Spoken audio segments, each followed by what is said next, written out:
back to the Big Sky survey. So we've talked about solar winds, but there's one other data point, one other thing I would like to pull out from this, this list of tools, which is Prometheus. Now, Prometheus is not the most widely adopted monitoring tool out there. For those of you who aren't aware, it's a time series metrics-driven monitoring tool, which is open source and free. And if I went to KubeCon earlier in the year, and it felt like if you take all of IT and you slice it down the middle, you've got the Microsoft world on one side and Linux and open source on the other. It's not quite so clear-cut, but that's how it kind of felt. There were 10,000 people there, and in one of the sessions there was a call out for who's using which tool and this tool and that tool. One of the call outs was for who's using Prometheus, and the entire room's hands went up, which was quite interesting to me. I had come across it before. The other thing that's interesting is both in the data I have from the Big SCOM survey, but from other data points, Prometheus adoption is significantly growing. So it's one that while you may not be using today, it's very likely you've at least heard of and are considering for the future.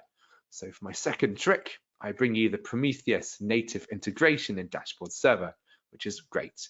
And again, we've hooked this up to the majority of visualizations that are compatible with time series data. And this is achieved via use of PromQL, Prometheus query language supports, which is great. The same is true for Prometheus. We're setting up Prometheus instance name URL, username and password, and the similar ability to ignore invalid SSL certs. So really, really simple to get set up. Moving on to Prometheus, it's a very, very similar story. I've already shown you how SolarWinds, Prometheus, is set up. So when it comes to editing these, it's a very similar story. So it's a case of providing the query. This is PromQL, obviously, and where it's time sensitive, you'll use the mustache syntaxing to parameterize the time format component, which is great. But everything else in here is entirely familiar. No real sort of changes to how you configure the visualizations, which is important because clearly everyone's familiar with that. It just kind of works.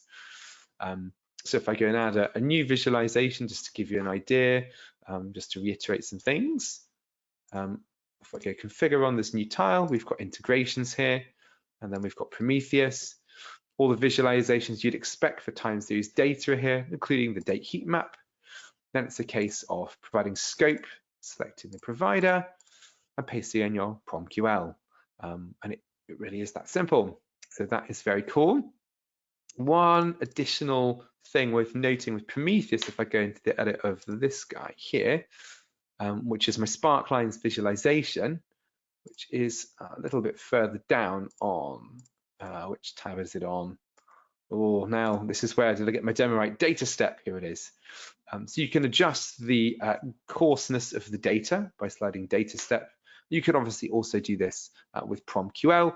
This is quite important when talking about aggregated data and giving you that control. So clearly it's the same data, but the more aggregated I make it, the finer the points on my Sparkline.